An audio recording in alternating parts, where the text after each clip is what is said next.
Ryan Reynolds here from Mint Mobile. I don't know if you knew this, but anyone can get the same premium wireless for $15 a month plan that I've been enjoying. It's not just for celebrities. So do like I did and have one of your assistants switch you to Mint Mobile today. I'm told it's super easy to do at mintmobile.com/switch. Upfront payment of $45 for 3-month plan, equivalent to $15 per month required. Intro rate first 3 months only, then full price plan options available. Taxes and fees extra. See full terms at mintmobile.com.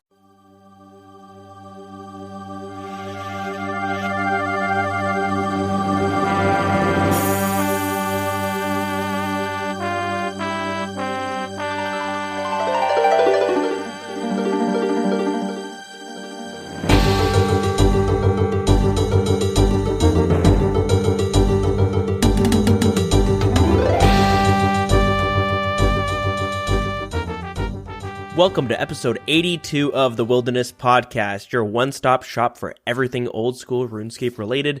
I'm your host, Dills, and with me as always is Deagin. Hey, how's it going?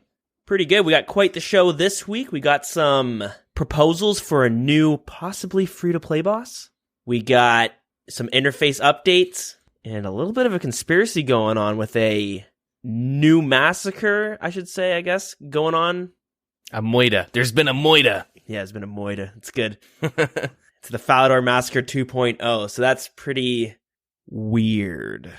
Yep. And there's a little bit more, but we'll talk about that in a little bit. Yeah, I like that. All right, but before we get into that, what was your week like this week? Was it a good one? It was good. You want to know why? My dry spell? Oh, I'm going to answer for you. Don't even answer. Don't worry. Yep. Rhetorical. my dry spell has ended in RuneScape. I gotta specify in RuneScape. Dry spell still going on in real life, though. Yeah, I'm celibate, not by choice. No, but in all seriousness, so I have done a bunch of raiding. As of right now, I believe I am at 214 or 224 raids. I don't remember. Let me double check, because I kind of want to know. That's pretty hefty, though. Yep, pretty big milestone. And what was the milestone you wanted to get to this year? You said in the New Year's resolution, and I think I've asked you like 7 times now, but I keep forgetting. Here's the thing, I don't even remember. Was it 500? No. I want to say maybe 300, or maybe it was even 250.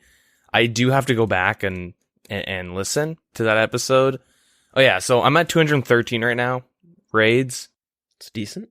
A lot of raids this week. I want to say I did like 40 plus raids this week. That's a lot. Yeah, it's a lot. It's quite a bit. Obviously they're not all solos. I'd be fucked up. A decent amount of them were. I think I might have done like 50 raids or something, or 60, but I did a decent amount solo, but I did a lot within like 4-mans and stuff. 4, 5s, a couple 6-mans, some 3s, a couple 2s. Kind of like more the merrier. Is there a sweet spot that you want to hit for, or do you like to do them solo? Obviously, I like doing I actually do enjoy doing solos. They vary between 45 minutes to 55. I average that in a solo. It's not bad. Sometimes it can go bad, though, and it'll be an hour. Like, if I mess up super hard on a combat room, I get hit by, like, a couple bombs, the Lizardman Shamans, I'll have to make supplies before I go on to another room. Or sometimes I get really unlucky with a layout, but it's like, it's good points and everything. And I'll do it anyways, trying to muster my way through, but I like mess something up and like have to resupply. And that can go like an hour, but typically it's around 50 minutes. Okay. Like, I think the efficient setup is 4+1 or 5+1, which means 4 people and then an alt. So I would bring in, like, I'd log in a Dill's account going with 3 other people. So me and the 3 would be 4, and then I'd be using Dill's account to get us secondaries and to make potions while we're running through the dungeon, so we don't have to stop ourselves. Or through the raid, sorry. This isn't WoW, but... Now, does that alt account, do they get a share in the pot of rewards at the end? No. No? No. Do the monsters scale up to that 4th or 5th person?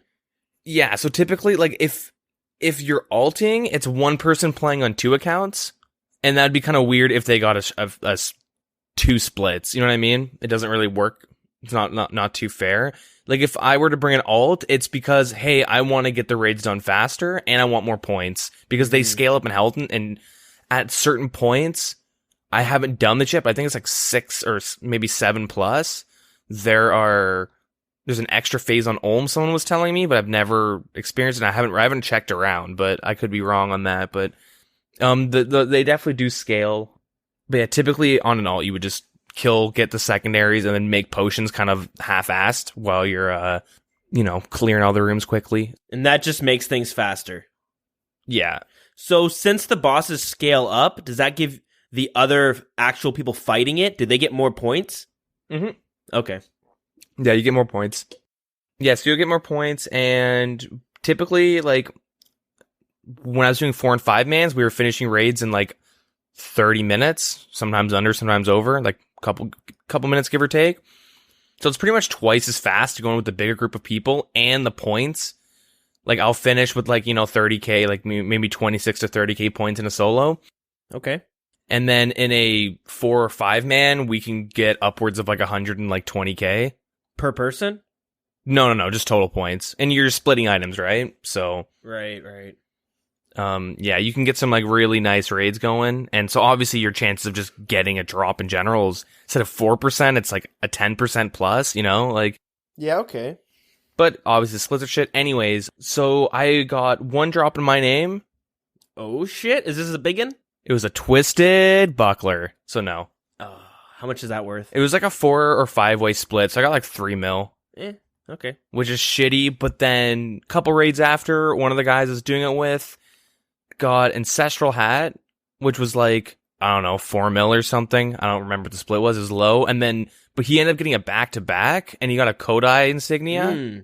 Okay. Tier 1 raid drop. It's like in the 1%.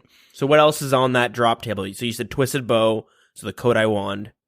Yeah, the insignia, because you put these insignia on a Master Wand. Right. And then an Elder Maul. Okay. Yeah. So that was pretty sweet. Made a decent amount of money that night. So how much is the insignia worth? 100 mil. 100 mil. Yeah, I think we did a 4-way split. Maybe a 5-way. I don't know. I think it was a 4-way. So I got like 27 mil or 21 mil. That's good. Yeah, I think it was like a 5-way or something. I don't know. It sold for a bit more because we like attached a wand to it and made some extra money. Is that it for the drops I saw? I think so. But yeah, it was actually nice to finally like do a week of PVMing and not look at my cash stack and go like, I actually have to do 2 hours of Vorkath so I can go buy supplies. Yeah, that's right. Everything, the measurements of the Vorkath.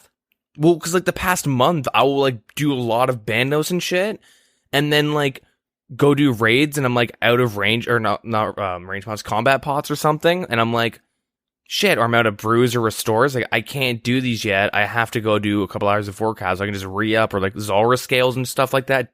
Thankfully Vorkath drops Chaos and Death runes, so I use it to charge up my tridents and whatnot. But like if I had to re-up on rune darts and stuff because I'm stingy and I won't buy dragon, and it's like, oh yeah, let me do an hour of Vorkath and I'll come raid with you guys because I don't have enough to raid.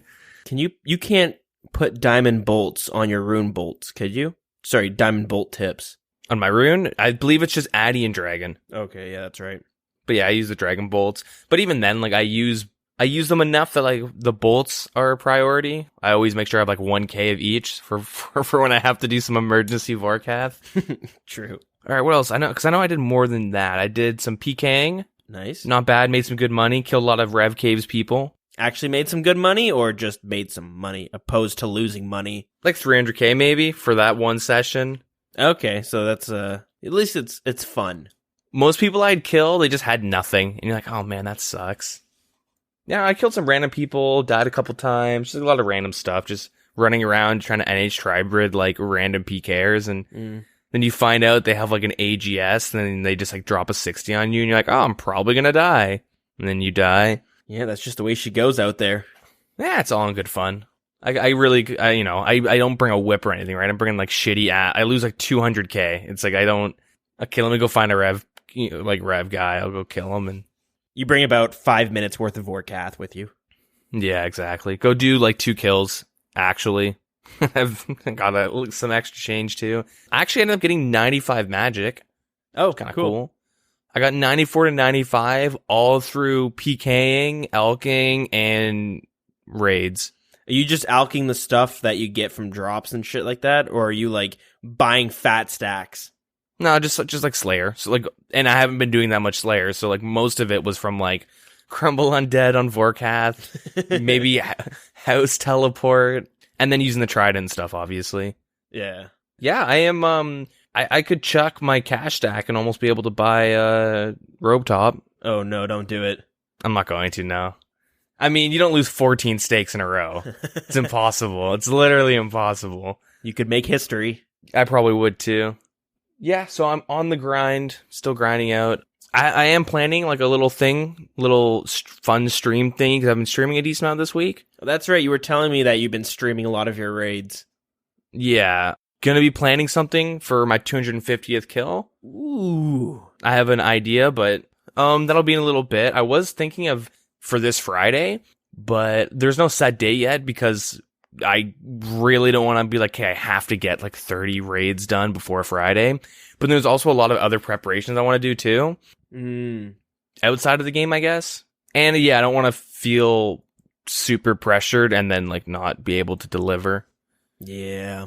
So, you know, keep an eye out on Twitter and the Discords and all that stuff for when it's all prepped. I'll probably give like a couple days, like a week notice or something. Yeah. Bring it up on next week's episode. Give us a little teaser now and hold the rest for the next one. Yeah, exactly. There's probably some other things I don't remember, but yeah, I was going to say this before, I guess I forget.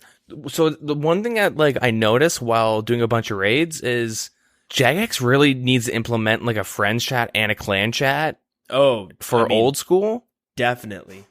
Like it's in RS3 and it's super annoying where, like, I want to hang out in the CC and, like, chat with people or just see what's going on, just start banning people randomly when I get mad, because you know me. Gotta take your anger out somewhere. When I get dragon throwing axes, 8 people get banned. I'm just kidding. Deagin, the clan chat seems a bit quiet recently. Any idea what's going on? Yeah, I'm not doing well on the raids. It's me making accounts, joining the CC, and then banning them. But yeah, it's annoying, though, because I can't bring in, like, the people I do raids with into our CC because we all, like, scout at the same time in different worlds just to make it more efficient, and they can't scout unless they have kicking power, but I'm not going to give powers to kick to, like, people I raid with because... Oh, that's bizarre. You know, it's weird. Yeah, that's a weird system. I mean, I kind of get why they did that. Even worse... That's fucked. The odd time where I find a world and they come in, sometimes they'll jump in and like do it like, oh shit, we're in your CC. Like, yeah, please don't disconnect. Please don't. Because if I DC, they all get kicked out. Someone in there has to have kicking power, like within their raid. And if no one does, then everyone gets kicked. So like, it just turns into like, all right, I gotta go do some raids. So see you guys. Hopefully people are on when I'm done. You know what I mean? Yep. Realistically, I'd like to be able to, like, still chow with some of the wild boys and do raids, but can't. And, like, the clan chat system they have right now, it sucks. It is, like, one of the worst that I've ever seen in any MMO. Yeah, I mean, it's almost as good as having no system. Yeah. Like, SwiftKit had a better system back in the day with an IRC, where you would just sit in an IRC and chat with people while you played. Yeah, those were the great days. I remember that. But like that kind of feels like a better system because you can ban more than, 400 people. And if you're running a clan of like a couple thousand, which some people do, it is hands down a way better system, which is why like Discord is so great to have because it works way better than like a clan chat thing does, but it's not meant for a clan chat or a guild or anything on those lines. It's meant to be like a social chat room. You know what I mean? Sort of deal, right? Yeah. But when you look at other games like World of Warcraft, hell, even MapleStory, the guild system that they had there is like something we need in old school RuneScape. Something like RuneScape 3? Sure. Like I'm kind of out of the loop for that one, but I know that the clan chat system that we use in this game, if you're playing RuneScape 3 and you want to join the Wild CC, it's actually the friends chat that you have to join, because it acts more like a friends chat. So these are some of the reasons why it makes it wonky. First off, you can't do much with it. For example, the name of the clan chat has to be named after an account. So we'll use our clan chat as an example. It's Wild CC. I had to make another account named Wild CC. Thank God nobody took it. And then you have to join that account. Now, if I ever want to promote somebody and give them a rank up, or if I ever want to ban someone from the clan chat, I got to go onto that account to do it. Yeah. And then if I want to promote somebody, I need to manually add them to my friends list and then give them a rank up. Yeah, and banning someone is like putting them on ignore on your friends list and then like kicking them from the chat. It's fucked. It's bad. It's super flawed.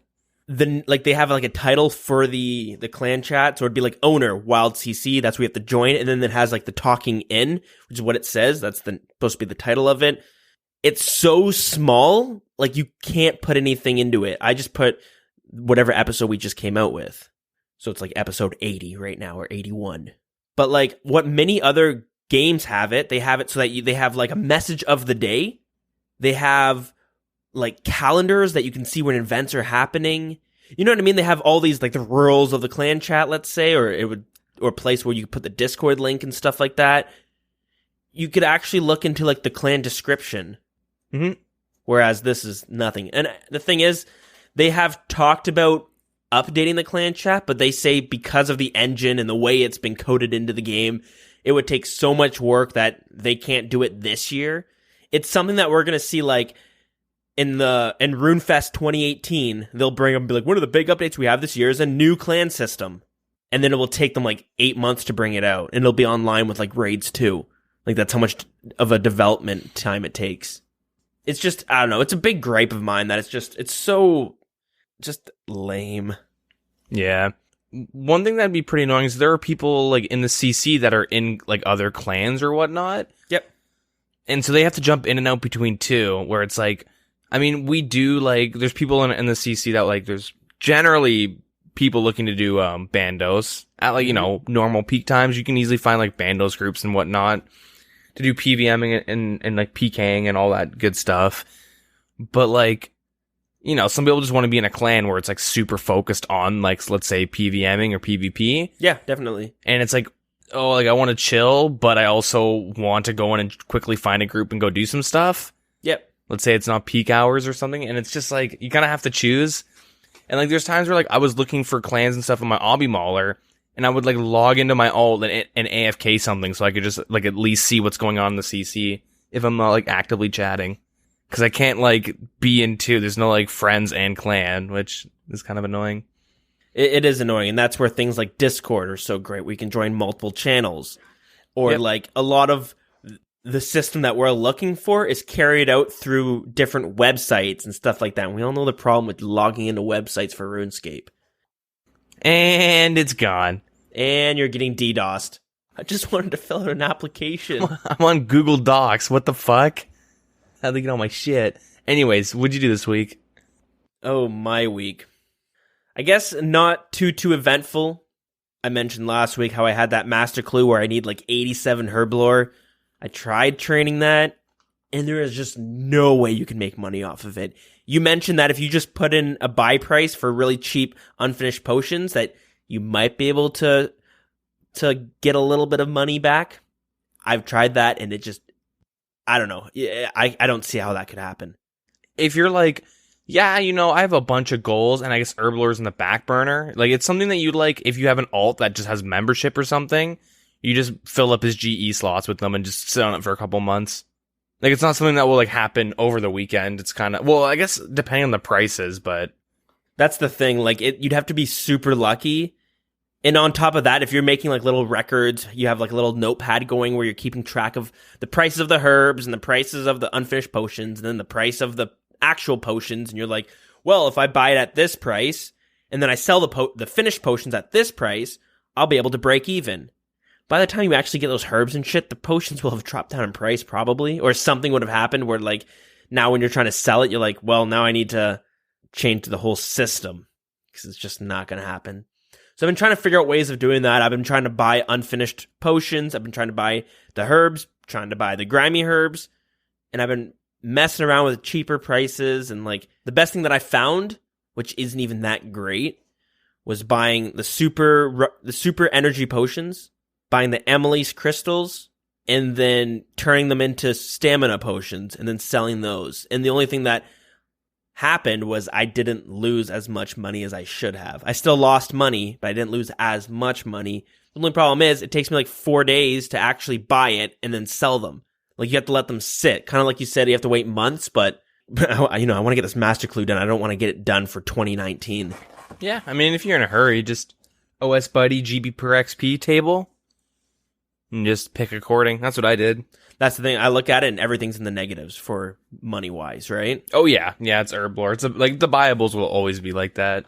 Yeah, it's just the way she goes, which kind of sucks. It's not the same for things like cooking and fletching, where you can almost always turn a little bit of a profit. With cooking, you're kind of gambling. She might go on a burn streak unless you're doing the Hasidious kitchen and wearing the cooking gauntlets and stuff like that.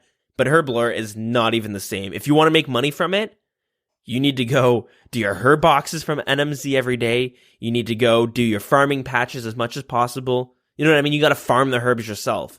Yep. And then the result is you're not making as much money as you could have been if you just sold the herbs. But hey, what can you do? So anyways, I went from 77 herb lore to 78 herb lore. And now I'm starting to be like, I don't think I'm going to get 87 herb lore. I might drop this Master Clue and move on to the next one. If you're ever planning on doing like raids, you already like 78 is all you really need. 90 is obviously preferred so you can make overload pluses, but it's not super valuable or necessary. I mean, it's valuable, but it's not necessary. Yeah. Yeah, I don't know. It's something like I spent like 20 or 30 mil going from 78 to 90. Fuck. But that's viables for you, right? Like I said, I sat down a marathon like 13 hours or something, and I got it done. Not bad. A lot of experience. Like, it's really easy experience. It is pretty easy experience, and it seems somewhat fast.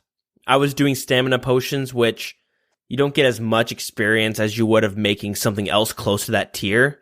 You get like 100 experience per potion, whereas I think Snapdragons even give you like 150 or something like that. Yeah. I did super strengths, I think. It was in like the middle ground of the experience wasn't bad and it wasn't too pricey. Yeah. But you can obviously just go for like the best experience and burn way more than I did. Yeah, it's rough. One positive thing about making stamina potions, the Emily's crystal stack. So you're able to make 27 per inventory instead of 14. Not bad. So it's there. But yeah, besides that, I've basically just been doing Slayer. I'm getting close to 93 defense. Nice. Slowly making my way there. Any interesting tasks? No, not really.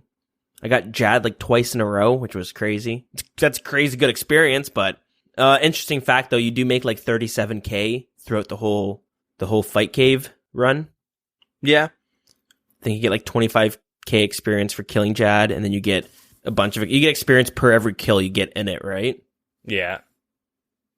Yeah, it's like the best experience, like one of the best experience per hours, I guess. One of the best Slayer experiences if you can kill it, in like a decent time.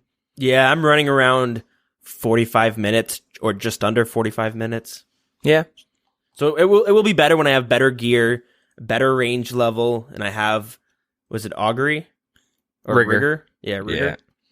So once I have that, it'll also speed things up. That's not too bad. I'm sure the Inferno is better experience. I think you get 150k for killing the boss. Yep. But, fuck, that's if you're able to farm that for the Slayer experience, shit. That's basically it. I'm on an Aviansi's task right now, so I'm going to kill some Kriera later. Bought some Dragon Bolts so I can see if that'll increase a kill per run or something like that. So I can get, I think, 3 per run. You're not chinning? No, I don't do the Chinchompa method. It's just, I find it kind of tedious and it's a little pricey. Yeah, I mean, armor prices are like on the rise. Like they pretty much immediately shot up after I bought my armor set. They are rising at a crazy rate. It's like 74 mil last time I checked for the top and bottom combined. 80 mil right now for both of them. Yeah, exactly. Even more since the last time I looked. And it's just because people are getting ready for Raids 2 and Vorkath, but Raids 2 is Think that's it? big factor. Oh, yeah. It's kind of interesting. It has skyrocketed. Like, I was looking at the prices on the GE over the past 6 months, and they've gone up almost like double. Like, Armadyl Chain Skirt was at like 23 mil or something at one point 6 months ago. Now it's at 36 mil. Armadyl Chestplate was like 30 mil or like 27 mil or the high 20s. Now that's at 44 mil. Yep. And it's steadily rising. So, yeah, you might be right. A good chance that that's happening is because of the new raids coming out. Yeah, I mean, Ancestral's going up too. Not as fast, but still fast because it's, really expensive. Since I've started going for the top, it's gone up like 8 mil. Wow. Yeah, since I've started like trying to grind out money. It's gone up 2 hours of Vorkath. Yeah, it's just people kind of preparing. I think Bandos has gone up too. Just all the max gear, I guess. Fair enough. Interesting note, though, the Dexterous Prayer Scroll, the item you need to unlock Rigor, is slowly declining. Yeah. So the past 4 months, it's gone from 88 mil down to 67 mil. Yep. So that one I would have thought it would be rising the same as the others. I think a big thing with Arma and like the max gear is that you can buy it, use it, and then sell it. Yeah, I guess so. You can't really do that with Rigor. So you're either buying it to flip, and you're going to do that probably impulsively. Like, you're not going to be like, all right, it's like 67 mil. They're going to go up in a couple months. I'm going to buy 8. Yeah. It's like, oh, fuck, it's at 67 mil. I'm going to sell mine because I bought mine at 69. Like, whatever. Or, you just kind of consume it. And I think a big part is a lot of people were buying it because it shot up in price because of Vorkath. Mm-hmm. A lot of the people that needed it or like was willing to shell out the extra like 10 mil or whatever got it for Vorkath, and obviously they're not going to need it ever again. It is a weird item because once you use it, it's gone, so it's kind of an item sink in itself, but yeah, you only use it. It's a one-time use. Yeah. So you're not going to be rebuying it once you have it the first time. So I guess that one's a little bit different than the others. On the topic of merchanting or GE flipping or whatever, a little teaser. Hopefully this is a teaser. This could go horribly wrong. And I think you noticed it because I posted a little bank picture a while back. But I got like 30K of one item that I've been holding on to for months now. Yeah. And I'm hoping it's going to shoot up in price long term down the road. I remember making a comment on it, but I do not remember what it is. But I can probably try and find it. So a while back, when the Dragon Bolts were coming out, or maybe even before that, they've talked about how a lot of the bolt tips are kind of in a weird spot. Oh, right, I remember. They made an offhand comment that they would like to look at the bolt tips, and maybe rework how some of them work. I don't know if they'll ever get around to do it. They say things like that all the time, but I'm hoping that maybe next year they will come back and be like, yeah, we went through the bolt tips and we've changed the way that they actually interact so that a lot of them, they will all be useful in some way. Because the way it is right now, you have like 5 of them that are useful and the rest are just never used. Yeah, I'm kind of in the same boat. I have like 20,000 of a quest item that I bought like over the course of 2 months that I've been sitting on, just kind of seeing what happens. Kind of have a high sell like price just in case people want to buy it. But is that something you want to?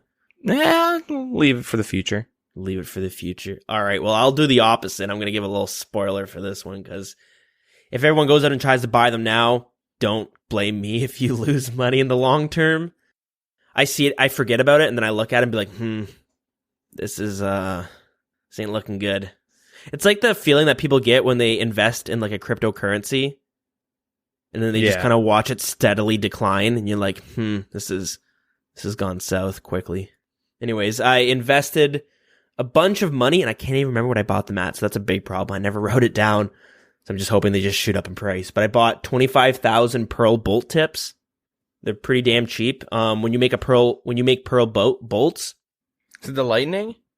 No, it's called the Sea's Curse.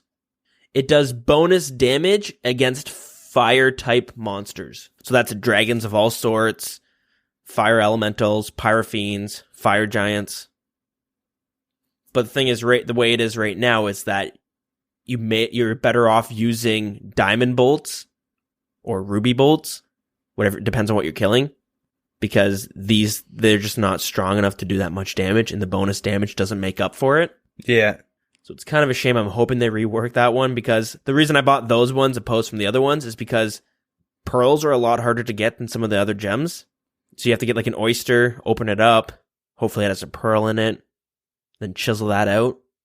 So they're not hard to get necessarily, but it's a different route than going to like Shiloh Village and then mining the gemstones, or getting them passively through Slayer and mining.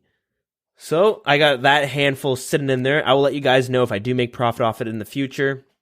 At the time, it seemed like a great idea, but as of right now, it doesn't look like I feel like I just lost a bunch of money for no reason. Yeah, only time will tell. Hold them, and hopefully they shoot up. I think that's basically my week right there. Not bad. Anyways, let's move her on, shall we? Yeah, sure. Alrighty, let's kick it off. Where are we starting this week? We'll start off by mentioning that there was maintenance on the 25th. Wednesday the 25th. Every East Coast server, pretty much. Well, yeah, every East Coast server. They went down for like 8 hours or something, which is funny because up until the maintenance, I've noticed that those worlds specifically, I seem to lag out for like 3 to 4 seconds. Like the server just dies for a little bit and then kicks back up. Yeah, it's weird. When I was doing the fight caves, I noticed that like, I think I was on world 29, which is the OS Buddy default world. I was randomly lagging for like no reason. It wasn't on my end. It was the actual world. So I ended up just world hopping, and it was fine once I world hopped. But yeah, I'll know. Like my default world is just world 14 because I just get the best ping, most consistent ping, I guess. In that, yeah, I don't know why, but I just usually the best. And I'll be like doing raids and stuff, and that'll happen all the time. It's super weird. Servers went down for maintenance, and I still have the same issue. I don't know if you've noticed it, but like even today, like before we started recording, I was doing some raids, and it kept happening. Happens like once or twice a raid. It's kind of weird. Well, yeah, I was doing the Jad task. Like I had 2 of them to do yesterday, so yeah, I'm clearly still feeling some like they're minor issues. Half the time you won't notice it, but if you're doing something where like, luckily it's the whole server's lag, so it's not like your guy freezes and then you take like 7 hits at once. It's everything freezes, but when you're doing something like raids or you're doing something like Jad, it's kind of sketchy. Yep. You don't want to be in that bad situation where you die because you missed an animation, so you weren't sure what the hell's happening. Yeah, that's pretty much it. If you missed it, then you missed it.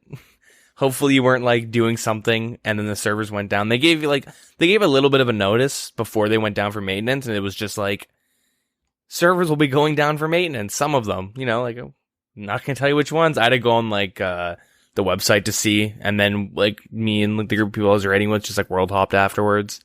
Yeah, we're gonna spin the wheel, and it landed on world 14. You're out. Yeah, every East Coast. Anyways, yeah, we'll move on to some actual updates. So I guess the main one we should talk about, or I guess it's not really an update, but it's a suggestion. A proposal, which is a new boss. It's called Bryphoda. I think it's Bryphyta. I don't know. Bryophyta. Again, I don't think anyone at Jagex knows how to pronounce this. They just slam their fist on the keyboard, and that's what spell check gave them. Yeah, Bryophyta. So it's like I guess she's pretty busty. She's a new Moss Giant boss that's being proposed. The queen of the Moss Giants. I'm liking this theme that we're seeing. Yeah, so they introduced Obor. That was the first, giant boss, I guess. And it was a free-to-play boss, which was huge, It's awesome to see. And people loved it. And people who aren't even going to be fighting it loved it. It's great to see when people are, like, super for free-to-play updates that's not going to affect them. Yeah, they changed a bunch of this, but originally it was going to be a members-only boss that you needed to get a key for in the same way as the Gargoyle boss, where you had to be on task for Moss Giants. Mm-hmm. And so it was a way for low levels to maybe get really lucky and make a fuck ton of money. Yep. But that's stupid. It's content that only, like, the only reason why it's stupid is that you get Slayer tasks at Vanica. You get the Moss Giant, at Vanica in Edgeville.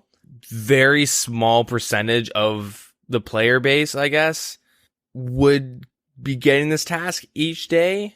Like, it's not weighted too highly. It's pretty much only certain levels would be getting the task, you know? Like, it could get into this really weird spot where, like, you're level 50 and you get super lucky, and because this item that we'll talk about in a second, because there's so few in the game, you could make 10 mil. You know what I mean? Yeah, exactly. Yeah, they changed a bunch of things, a bunch of that stuff. So it, you know, there's no Slayer task requirement and all that stuff. And they also made it possibly free to play if people vote on it. Yeah, so there'll still be a key though. So it'd work just like Hill Giants, and the location would be near, like, when you go in the Varrock sewers, near, like, where all the red spiders are. There will be, like, a little cave opening. Yeah, that's the thing. It's going to be in the spot where the free-to-play Moss Giants already are. Yeah, it'll be, like, right next to it. That's kind of a cool location. An interesting little side note to this one. So a lot of the JMods, they have this thing called the TAPP, which stands for their... What is that? Do you know what it stands for? No idea. I can't remember what the actual acronym stands for, but it's basically every Thursday, they all get, like, time to work on a side project of whatever they'd like. And that's where we see things like the Rev Caves and Majorina 2. We see this where they get a kind of work on their own, like, passion project. We might not ever see it come into the game because it might not be good, but it gives them just a free time to work on it. It's actually on Fridays, but they don't want to go with the acronym FAP, so they call it Thursday, so it's TAP. For an hour every day, Jagex members can go in their office and use their FAP time to get great content out. Makes sense why this boss is so busty. Yeah. Because of triple Ds.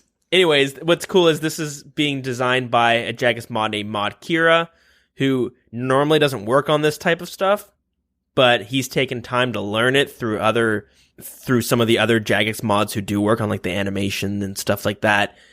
And he's learning how to make it himself. You know what I mean? So this is his way of, like, learning how to make this type of content. I don't know. It's just kind of cool. Like, it seems like a really great environment to work. I heard the pay's not very good, but you can see it. Like, the people are passionate about it. Where, like, I want to learn how to do other things when it comes to creating content for RuneScape instead of just doing the engine work or doing the coding. It might be the same thing. I don't know. Or just sticking to animation. You know what I mean? They're kind of branching out and trying different things.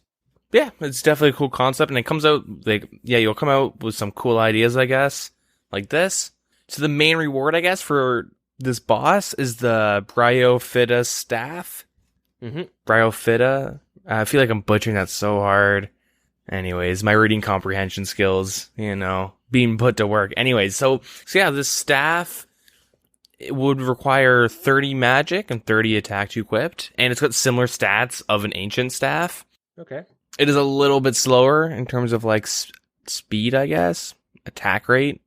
I guess the only realistic use of the staff, it would be, so you would be able to put in, like, up to 1,000 nature runes into the staff, and every time you use, like, a spell that would, you know, potentially use a nature rune, you have a 1 in 15 chance to not use the nature rune.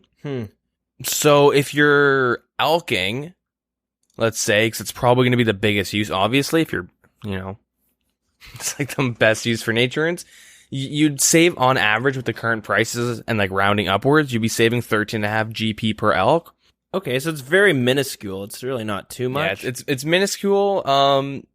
It would be really nice for Iron Men. So there's two things, I guess, that the staff would help in terms of the game. It would bring up the price of alkables, because there are some alkables that sit under elk price very consistently, just because, you know, it's really good. Like, there's some crafting items that are really good experience, and so you can buy those up and elk and make some decent money and free magic experience, and just items like rune pieces that get dropped from, like, a lot of bosses and stuff, or Slayer tasks. I don't know. I guess that's one thing. And another thing is, I'm assuming if this were to come out, it would make nature runes go down, which would make the nature rune crafting bots less profitable. I guess it makes rune crafting in general less profitable, but See, that's something that I've been thinking about, because, like, it says right here, you put 1,000 nature runes into this staff to charge it. The staff becomes untradeable when this happens, but if you do want to trade it, you have to uncharge it. Any of the nature runes that it's holding will disappear. Yeah. So, like, once you put that 1,000 nature runes into your staff, they're essentially taken out of the game. It's weird, right? Like, well, if you're putting in 1,000, you're going to be committing to using them regardless. Yeah, that's the thing. It might save on space when you're alking and stuff, as you're Yeah, right? you're like, hey, I have, 1,500 alks I got to do.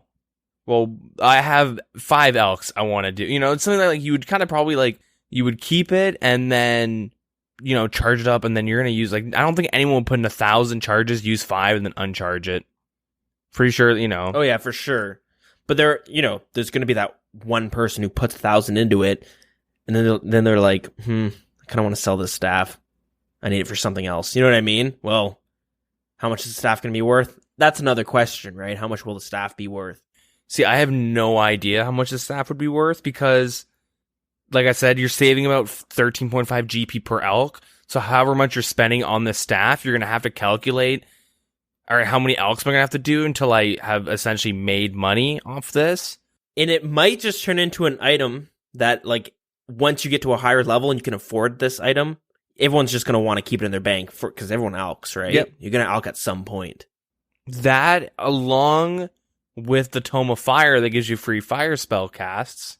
Right. You could, you're saving, you get free fire runes, and then you save the nature runes, but it would make crafting nature runes less profitable, and so, like, the nature rune bots, I guess, would be making less, because honestly, if you do Abyss rune crafting, like, the majority of the people you're doing it alongside with are bots. They're all the same level, with the same name, with the same stats, doing the same thing, at the same time, really? any time of the day. Yeah.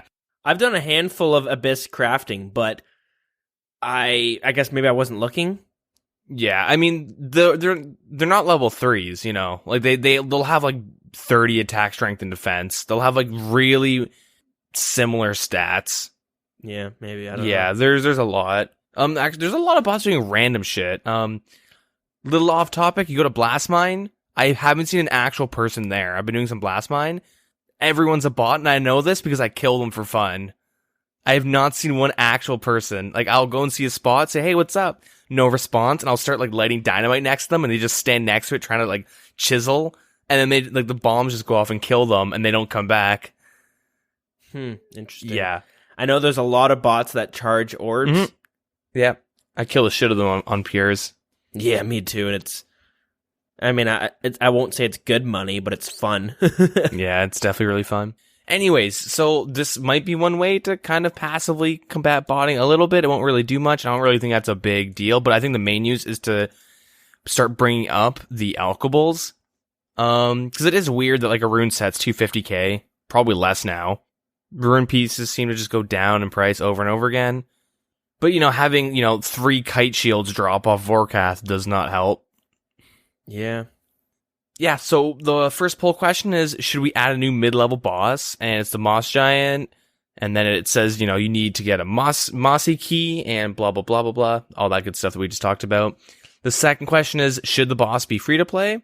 The third question is, if the boss is added to free-to-play, should you be able to obtain anti-poisons from the Apothecary and Varrock for 5 coins, 1 Limpwort, and a Cadaver Berry? So it kind of hints that this boss will poison you. The fourth question is, if it's added to free-to-play, should an additional 3 Moss Giants be added to an existing wilderness spawn area near the lava maze for both members and free-to-play? Because there's not that many Moss Giants. There's a couple on Crandor, and there's 1 in Varrock. Mm-hmm. I think that's all of them that I can think of.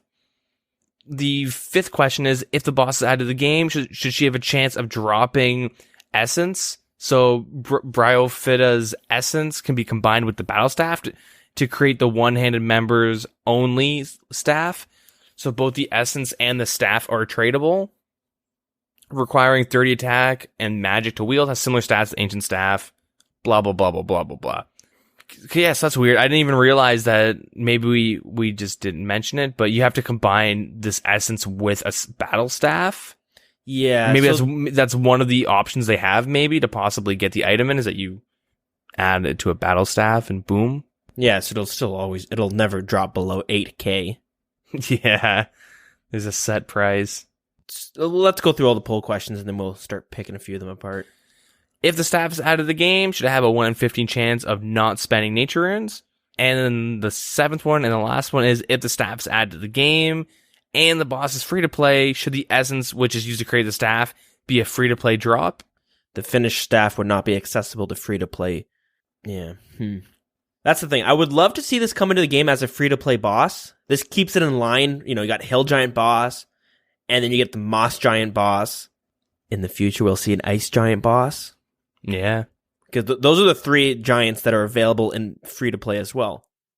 So if this boss does come in, yeah, I do want it to be a free to play boss, because it's one of those things where, like, when you help out free to play stuff, for the most part, you kind of help the game in general, because a lot of people come in, they see the Hill Giant boss. If let's say mobile comes out, new players join the game. That's what everyone's expecting. Whether it's going to happen or not, another story, but we'll see. Originally, when they first came in, the only boss that was available was Elvarg, in which you could do it one time for the quest, right? Yep.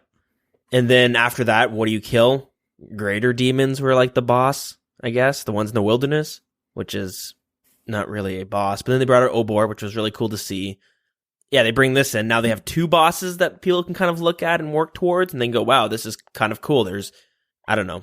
I really want free-to-play to be a really great version of the game that people can get introduced to, but that still holds strong on its own. Yeah. And then next, with the whole it dropping the Bryophyta's essence, I do think the free-to-play people should be able to get that essence, because that's where most of this is going to be coming from, is free-to-play. Yep. But that still leaves the staff as a members-only staff, which I kind of like the idea of this boss dropping another. I don't know, it would be nice for them to be able to get a new non-members item. With Obor, you got the club. The thing retained its value because it's only free-to-play. And it's worth like 800k right now, which is quite a bit, seeing how it's a free-to-play drop, right? Yeah. It's not like it's kind of a best in slot, but it's not at the same time. It's the best in slot for Crush. So I guess it's good for PKing.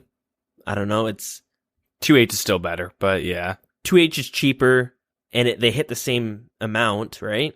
Yeah, it's more accurate, though, in terms of, like, who you're fighting. Typically, if you're PKing, like, you're going to be fighting people in, like, monk robes or D'hide.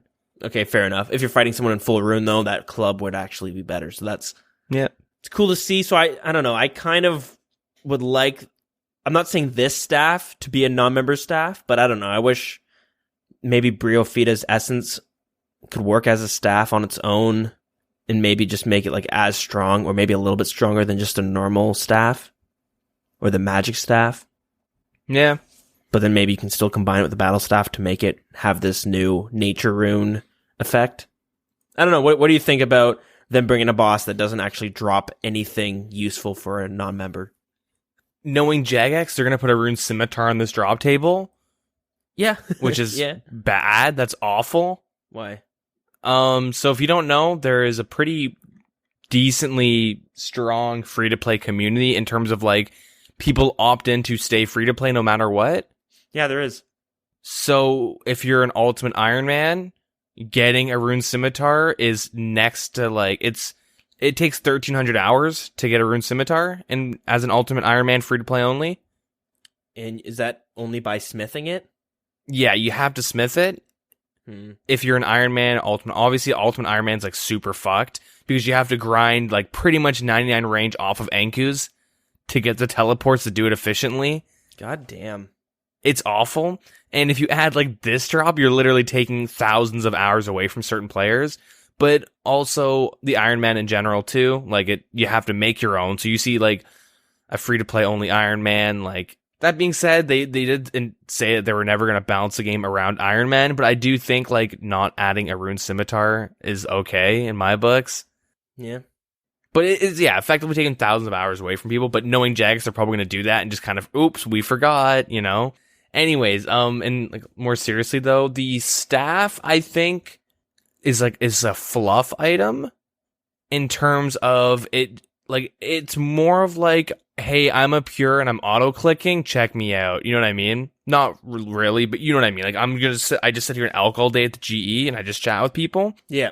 Like, realistically, like, you're gonna have to do, like, thousands and thousands of alks to even make it worth, so it won't ever really sit that high of a price. No. I could be completely wrong, though. They could change it up. They could, like, rework how the staff is, but if the staff's worth $1 million, no one's gonna fucking buy it. Unless you're doing it just to buy it and show off. Yeah. That's my one worry, is that it's too fluffy. My other thing is, I guess it's kind of cool that they're releasing another giant boss, but, like, does this mean if they have 3 free-to-play bosses, like, are they all gonna be giants? Because how many bosses can you really add to the game? Like, are they going to have, like, at one point, or is there going to be 3 giant bosses, an imp boss, and a red spider boss, and a cave crawler boss, and you know what I mean? Yeah, like, I can't see that, but that's why I felt like this would fit perfect into the game, because giants they're kind of iconic when it comes to free-to-play players. Yep. Should they add, like, a lesser demon boss? Probably not. Yeah, so my big thing is, with hill giants, beforehand, it was super, like, it was next to impossible to get a hill giant, you know what I mean? If you weren't ranging or, like, maging or something with, like, you know, you're clicking your spell on them, like, it would be really hard to get your own hill giant.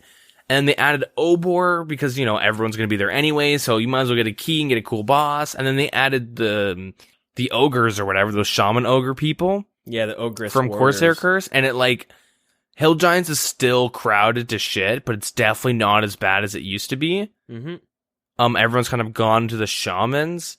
Which, by the way, drop a rune battle axe. Yeah, and something that's as good as, and like the shaman mask. It's rare, but shit.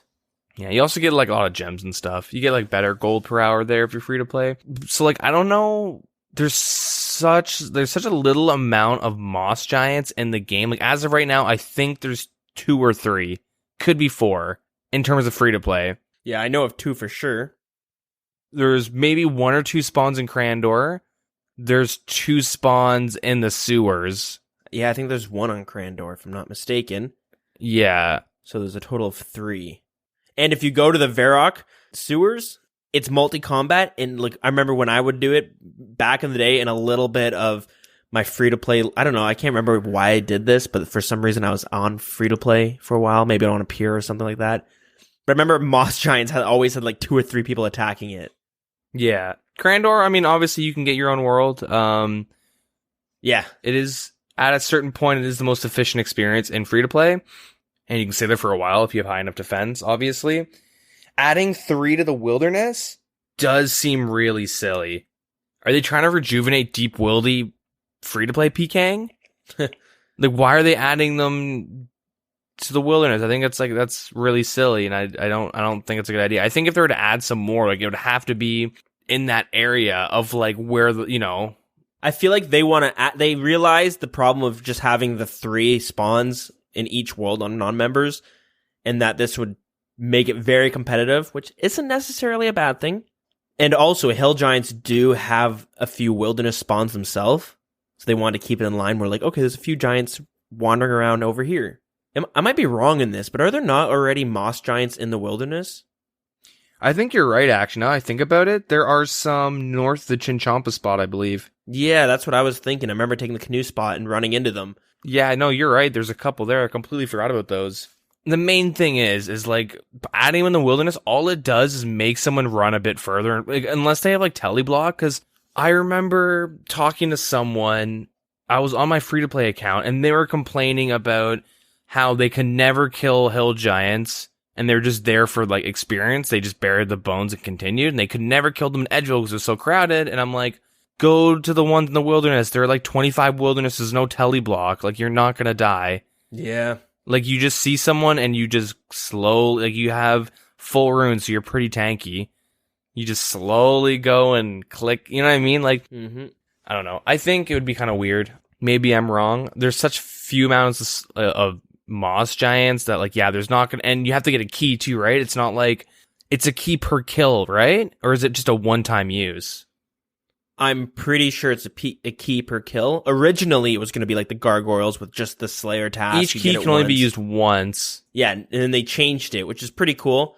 A little side note, again, but for this, I love how they'll release this dev blog and then they'll go and look at what the community thinks. Yep. Because I made a comment on the post when this was on the subreddit, and I was just saying, this is only going to be meant for mid-level players, so like, especially when it's Slayer only. And then I had mentioned that I would love to see this become to free-to-play to keep it in line with the Hill Giants getting their boss, and then a Moss Giant gets their boss, and then I'm hoping in the future we get an Ice Giant boss for them, which is pretty cool. And then I got a response from Mod Aiza saying they are aiming for it to be a mid-level boss with mid-level rewards, and that since so many people are wanting it to be a free-to-play boss as well, that they're going to look into it and then propose that as well. So that's what we're seeing here. So I like how they're doing things like that. They seem to be pretty good with knowing what the community wants, or at least reading what the community wants. Yeah. So yeah, I'm assuming it'll work like Obor. Yeah, me too. It's kind of shitty because there's such few amounts, killing like 30 or 40 for a key and then jumping and doing one kill. It's a process. You know what I mean? Like, it's a pretty big process. Like, you don't go bossing in free to play, obviously, unless you like farm up a bunch of Obor keys. You just go kill them, loot, chronicle back to Varrock, go hit the altar, run back to Obor and do it all over again. Yeah, but the thing is, people are doing that already with Moss Giants, right? So this would just make it so that when you get that key, you get that sudden feeling of excitement. Yeah, like, fuck yeah, now I can go kill this boss. Yeah, that's true. See what it's like. And it's kind of like an entry level to being like, oh, you thought that this boss was fun. Members got a lot of bosses. Why don't you pay us a little bit of money now with increased pricing? An extra $1 a month now. It's all a ruse to trick free-to-play players. My big thing is, I hope they don't really think this increases enjoyability, I guess, for free-to-play by a lot, because the biggest issue is competing over resources. Try leveling mining without doing Doric's quest first. Try killing scorpions at Al Kharat. The bot issues... I think the main issue is or I guess my main concern is they shouldn't be adding this to free to play because they're like, oh, this will just make people love RuneScape so much more in free to play. Because typically people get frustrated with skilling and shit, and they're like a low level, they don't know how to make money, so they just quit. Yeah, but you gotta think of this from let's say a new player starting, and they're just kind of doing research on the game, and they're saying there are 2 bosses available that you can kill, and they're like, oh, I'm gonna go farm these Moss Giants. They get that sudden feeling of excitement of getting the key. You know what I mean? Maybe they've done Obor and they're like, that was pretty fun. Because Obor is kind of, I'm not gonna say it's a complicated boss, but on lines of all the other free to play monsters that you fight, it is a bit more complicated because you gotta actually pray. Mm-hmm. And he'll still hit you. Yep. And the Moss Giant, I'm sure it's gonna poison you now. Oh fuck, I get poisoned. I'm trying to think of this as a new fresh player coming into the game and seeing that there are 2 bosses and non-members because let's say they're not ready to commit. And like, oh, that's what my goals. I want to kill that shit because that's how I know I felt even coming back to old school RuneScape. Me being like, I want to do these bosses. I want to go try this. I want to work towards it. And then I go kill the boss and it's kind of anticlimactic. I'm like, oh, okay. Yeah. It was fun the first few times, but still that gives me a goal to work towards. The one thing also is death within the instance will cause you to lose your items. Mm-hmm. I think they should change this and Obor's to Vorkath, as in you just pay 10k, not 100k because that's stupid, but something really cheap 10k, because obviously it's not gonna. We don't want to. I guess we could prevent free to play people from getting bonds by charging them 100k to get their items back. But you know what I mean? It deters them from fighting Obor and shit because I don't know what this boss is, but I'm gonna lose my shit if I die. Fuck that, It is tricky. It does need some risk, so maybe something where you can retrieve your items is good. But I think it all comes down to, in the bigger scheme of things, is that Jagex needs to implement this new death mechanic that they've kind of been talking about. Yep. And this would fix a lot of problems, you know what I mean? Suddenly we won't need these guys who you have to pay money to retrieve your items back. Because the way that the system works now is they're just temporary fixes by putting these little boxes and stuff and things like that in there. Yep. Which it does work, but really if they just change this whole death mechanics on how it works and the risk involved with it, it'll fix all of that. They won't need these stupid little boxes anymore to retrieve your shit. Yeah. But yeah, anyways, overall though, I do think it's kind of a cool idea. Same. Yeah, hopefully they don't feel the need to release a new free-to-play boss every year though, because you don't want to oversaturate bossing in free-to-play. No, I agree, but it would be cool if each of the giants did have a boss at one point in the future. Yep. Maybe not fire giants, because there aren't any fire giants and non-members. But you know what I mean? Each giant spawn in free-to-play has their own unique area. You know, Edgeville, the Edgeville caves have the hill giants, the Varrock sewers have the moss giants, and then you have that ice cavern where the wyverns are, where the ice giants spawn. Mm-hmm. Which, those things fucking suck to kill in non-members. I remember doing that all the time back in the day, and those ice warriors are a pain in the ass. Oh yeah, they just jump on you. Yeah, they drop nothing. Some nature runes. Yeah, no bones though. But yeah, let's continue on to some updates that have been implemented this past Thursday. Sweet. So yeah, some quality of life changes. Yeah, and the iOS beta ending. The extended iOS beta ending, I should say. Anyways, so with the quality of life changes, they did a resizable mode chat. So previously it was possible for players to click the scroll bar when in resizable mode rather than interacting with what they had intended. Today's update will allow players to click through that region of the chat box when in resizable mode. Cool. Yeah, it's in your advanced options. Pretty nice. The next one is the music player song counter. So it will tell you, how many songs you have unlocked and blah, blah, blah, blah, blah, all that stuff. I guess not enough people have a music cape. They're they're buffing that. Spoon feeding that one. Yeah. The penance armor storage. Damn, I should finish my set. I'm almost there. Actually, though, I just need 2 pieces. Anyways. Well, to implement this storage. So, you'll now be able to store a full set of penance armor within your POH. So, once the fighter torso, boots, the gloves, and the penance skirt have all been stored, you'll be able to store your hats, the fighter, range, and runner, and healer hats. But you need to have the armors first. Hats come in afterwards. Buff to Ultimate Iron Man, I guess. Yeah. That's pretty much it for the quality of life. In other news, though, they did some changes. So all you max players, your cape teleport menu now uses the main screen parchment menu rather than the chat box menu. So you can now fit all of its options into one panel rather than having some on a second screen. The crafting guild teleport has now been reverted to its original hotkey location when viewing the max cape teleports. And you'll no longer be interrupted when laying a box trap if another one of your traps fall. And the option when left-clicking a spinner wheel has now been clear in the description of the 2 ways to make crossbow strings. The kudos requirement for accessing the volcanic mine will now be properly displayed in the level up message when you hit 50 mining. Cool. End of the iOS beta, so screw you mobile guys, I got an extra week. Bastards. And lastly, the poll from last week that we talked about, the challenge mode for Xerix. Yes, so right. The challenge passed and the 2 rewards as well. So the completionist cape type thing, along with the transmog for your omelet.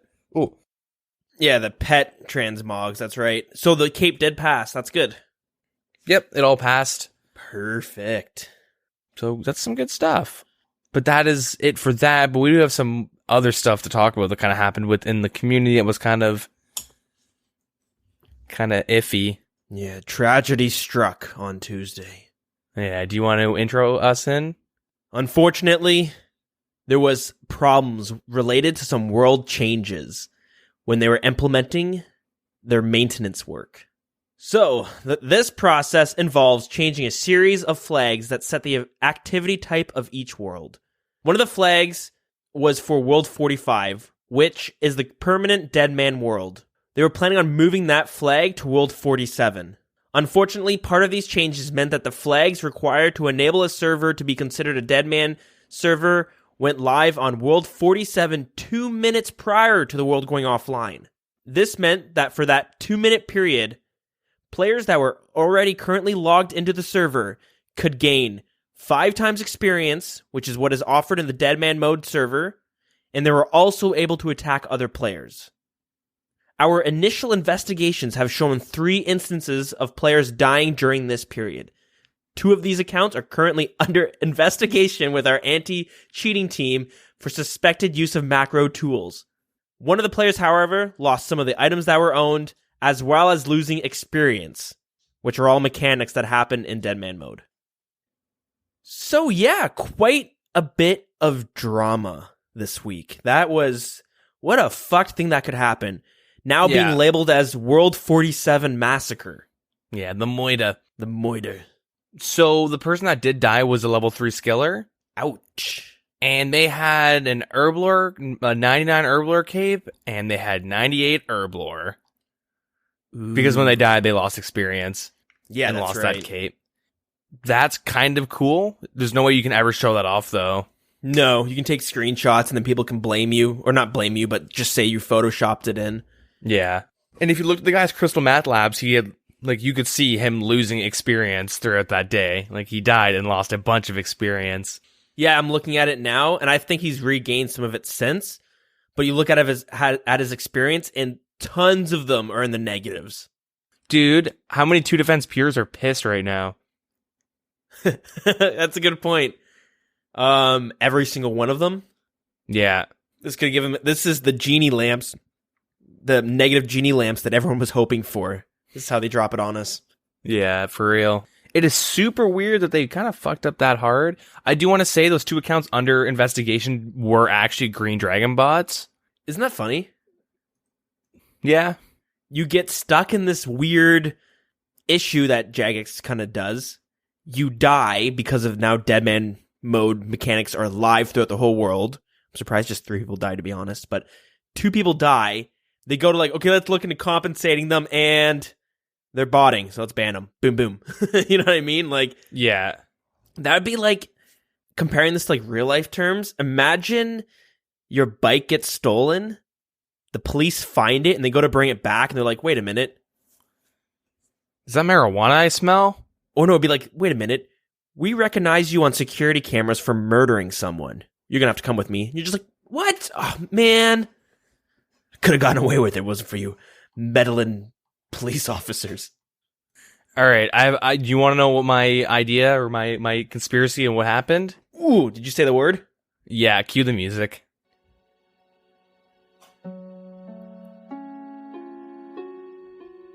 All right, what happened?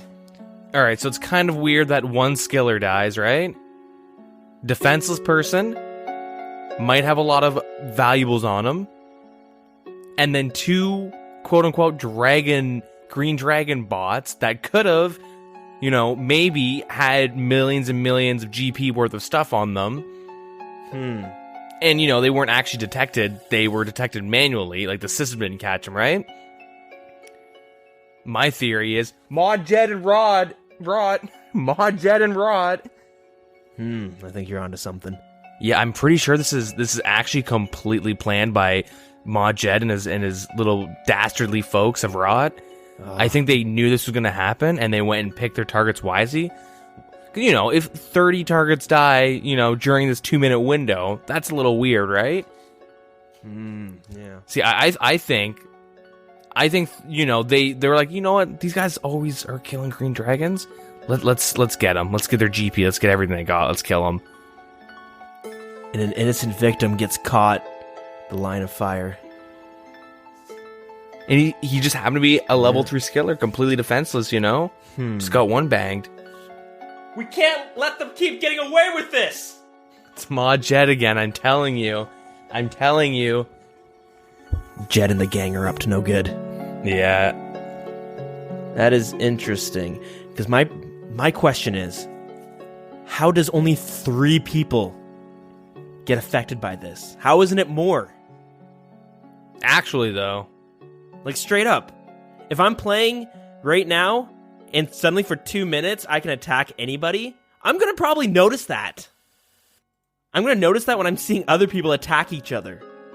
Or, you just start getting crazy experience. Yeah. Yeah, it is kind of weird. I'm not too sure. I don't know. It's such a weird scenario, though. It's like, how do you fuck that up, though? How do you, isn't that, one of the biggest it's like, okay, we need to change this world to dead man mode. What could go wrong? We change the mode, this world to dead man mode, and people can now kill each other and gain boosted experience For solid 2 minutes. I mean, it was only 2 minutes, but like it still happened, and like look what happened. An innocent victim got caught in the rot mod Jed mayhem. Maybe more people died, you know? Maybe they lied. Maybe they It's all a cover-up. Some real world trading going down at that time, maybe? Could be. It's interesting, because when you look at an average world, they have like 400 people on at a time, right?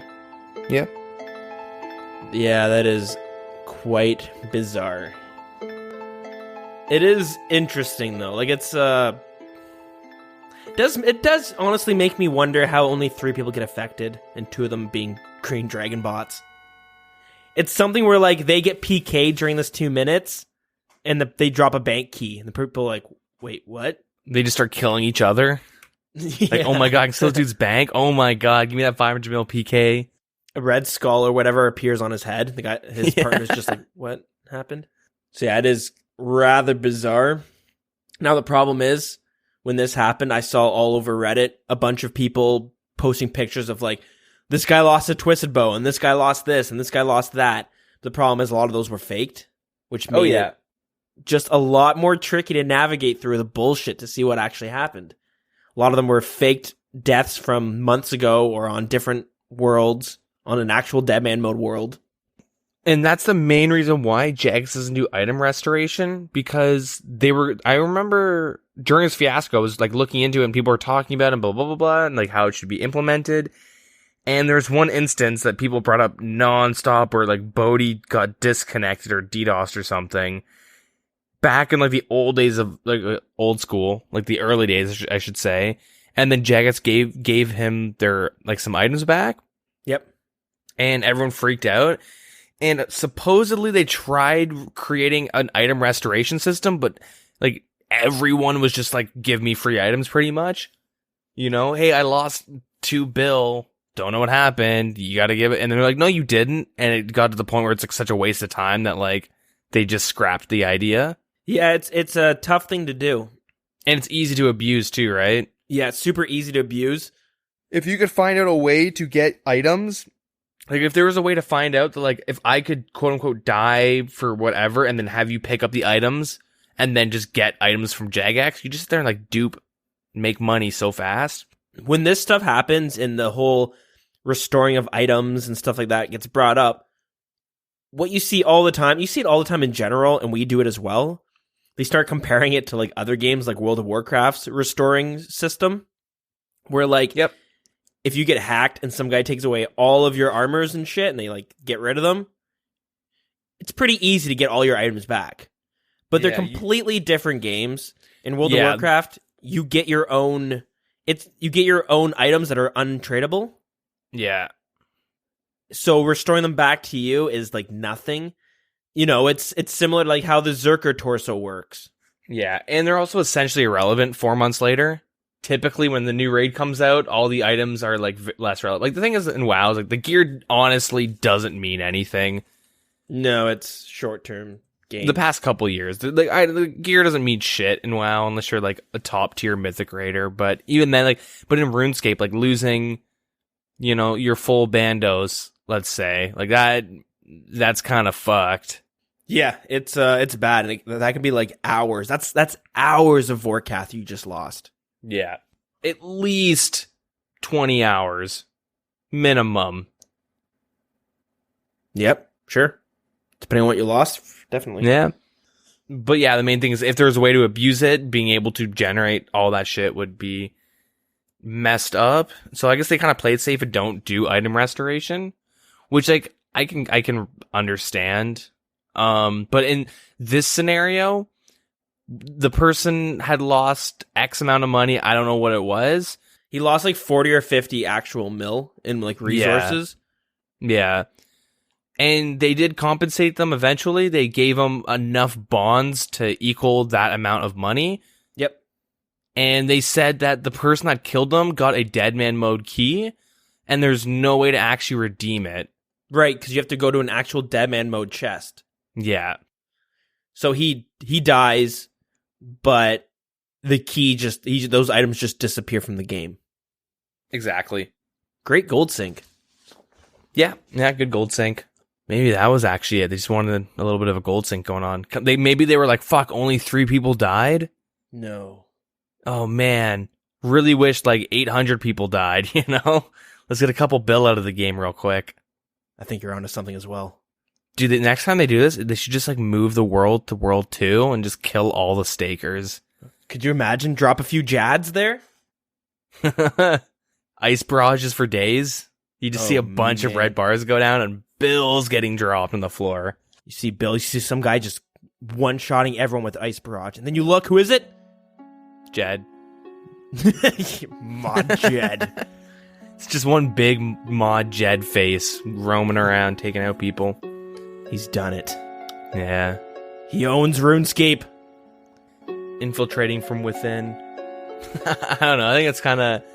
Hopefully it's a memorable moment in history. I feel like it's a thing that people will bring up next. They'll only bring it up when Jagex fucks up. Now, suddenly, Jagex can do like an event every year called the W47 Massacre. Yeah. Where they just turn it into dead man mode and you can kill each other and lose bank. Yeah, and like just on a random like 2-minute timer, just switch it through all the worlds and people are suddenly like sending scouts into a different world to be like, are we safe? We're safe for 2 minutes. Or they could just force everyone to group telly to the wilderness. You log in and you're already in the wilderness. Like, wait, you're what? just in Malti at Anacarl or something. Chins and barrages going everywhere. Yeah, you check Twitch and there's like a live stream of the Dead Man Mode tournament going on. The final hour. Yeah. Look at this epic rune guy 222. Just look at him going with his full and he's dead. Did he just lose 50 mil? He had 50 mil some cash on him. We got some more logging in. They're running the green dragons. Ban him, ban him, ban him. Yeah, it was quite the clusterfuck that went on. Yeah. Awesome podcasting content though, eh? Yeah. It makes the show so easy. Every week it's so easy. Yeah, we just need like Gilbert's Colors 2.0 and we can just talk about that. I'm sure that's coming up in a couple months. Yeah, actually though, we just gotta wait. But it's great. We have no thinking to do. We just show up, look on the dev blog, and what happened? Did they actually just turn a world into a Dead Man Mode world for 2 minutes? Is this April Fool's? Is this the actual April Fool's like thing they did? Because this year was shit. This has to be the actual one. Come on. Yeah, next week we're gonna show up, go on the dev blog, and wait, they deleted GP from the game? Oh, jeez. They accidentally did it, and now they have no way of refunding people like quintillion worth of GP throughout the game.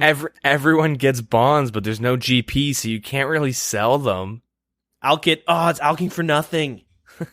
30k elks, go, go, go. I have no bank space because they gave me 58 bonds. They don't allow stacks in the game anymore? Fuck's sakes. My bank is just feathers. Yeah. I gotta take them out one by one. Yeah, they take out noting as well. When the hell did they bring back certificates? That's some RuneScape classic stuff there. You need a rest system, that's what they need. Just like in Classic. Bust out the sleeping bag. Yeah, go take a nap, enter in a CAPTCHA. They have like a hunger meter as well. Suddenly you have a new hunger stat. That's underneath your health. And thirst. And fatigue. And radiation too, because I guess we're playing Fallout right now. Yeah, just over encumbered. You just gear up in like bandos to go bossing and you're over encumbered and you just have to walk. And you can't teleport. No fast travel. Shit. Always some good stuff. But yeah, anyways, they compensate them back with some bonds. And they said they're not going to be... Like, this doesn't open the door to restoring items now, but they will, on special occasions, be more willing to give back items. You know what I mean? Yeah, I want to see them compensate the dude that died at Demonic Gorillas, and they had a dead square where items were unlootable on that square. No. But they didn't know because the Demonic Gorillas couldn't drop items on that square. It happened shortly after Monkey Madness 2, some guy was just killing them. He died on that spot, and he lost like 30, 40 mil worth of shit. Like, he had like full bandos and like all this stuff, and so he ended up just dropping like a lot of random gear that he had. And, like, he brought max gear, lost a good chunk of it, and like I remember him posting on the subreddit, Monash being like, "Can't help you." Yeah. Also, the hardcore man that lost a squirrel. I was just gonna say that. Went to the maze event, lost a squirrel. Yeah, where's his compensation for that, huh? And they want to increase the price of membership. That's it. Let's go protest in Falador. Yeah, let's go. We pay, we say. Yeah. We don't want to pay as much. Even though my membership will continue for a while. Fun stuff. Is there anything else to talk about? I think we covered all the parts of that little catastrophe there. Yeah. I have a question for you. I saw this on the Oldschool RS subreddit. What do you think about them adding a mailbox system? Oh, I think I know what you're talking about. So yeah, somebody on the Oldschool RS subreddit named Hamel OSRS posted this. We do have like a mailbox system right now, but you have to go on the website to access it, and it's mainly to tell you that you've paid your month. You've paid your dues this month. And if you made it for the mobile beta, that's where you get the message. Yeah. I do like the idea of having the mailbox. Well, here we go. World of Warcraft has it. You're able to send items as well, and you can do like, what is it? Buy on pickup, where they'll send you like some armor, and then you have to give them money to unlock it, or else it gets sent back after a couple days. Yeah, postage fees. Yeah, postage fees. I would like a mailbox in the game. My problem is you'd have to figure out a way so that spammers and bots couldn't just flood your mailbox with being like, check out this. You know, what is it? What is the recent one I'm seeing? Are you getting tired of the grind? Come play this private server. Yeah, I've been getting that one too. I mean, I think someone suggested on that subreddit or on that post, and it was just have its only friends can send you messages. You could also do it to whatever your private setting is. You could get messages, and that would make it easier for people, like for the spammers to get caught. But I feel like the spammers don't really get caught. I was gonna say they could easily just remake another spammer. Yeah, so you could do it so like if someone joins your clan or someone's in your friends list or like maybe your chat settings, you could turn it off and never get a mail sent to you. Yeah.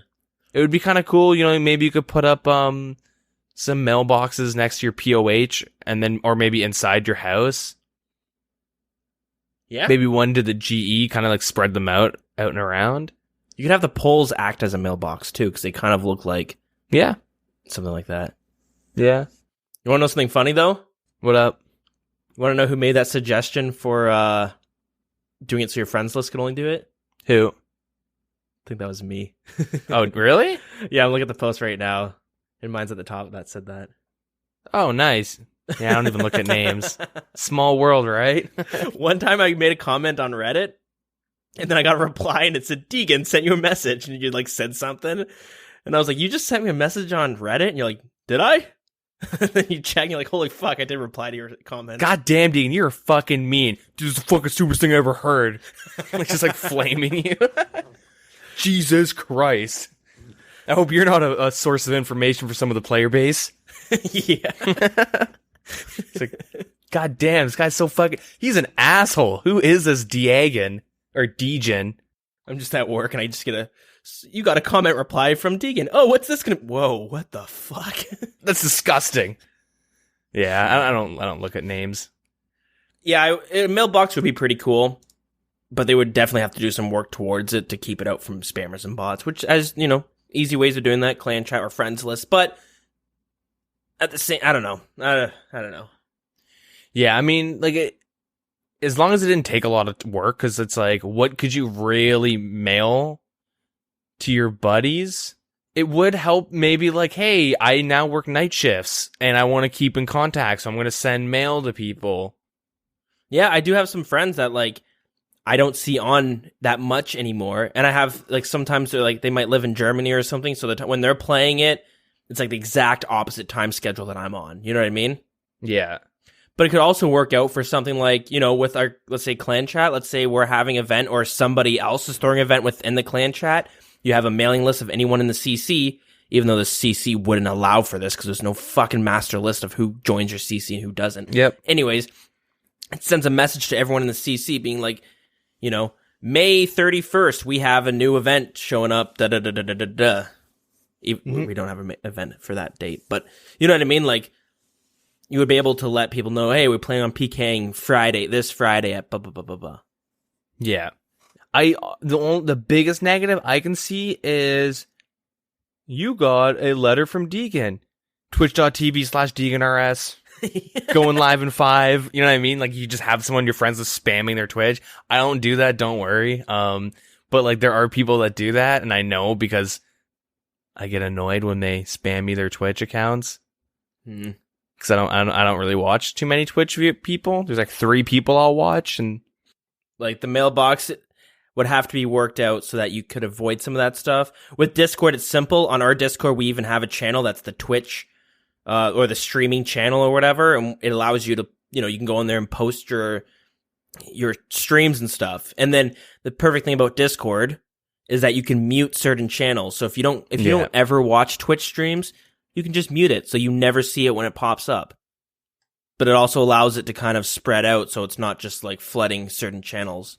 Yeah. With the mailbox, you couldn't necessarily do that. But I think it all comes down to, like, you could easily have this mailbox feature, but implemented through a clan chat system. If they actually made the clan chat system something you would expect from a game that's currently pretty popular in 2018. There are games that allow your clans and guilds to have your own small little forum in-game to discuss things. Yeah. So, I don't know.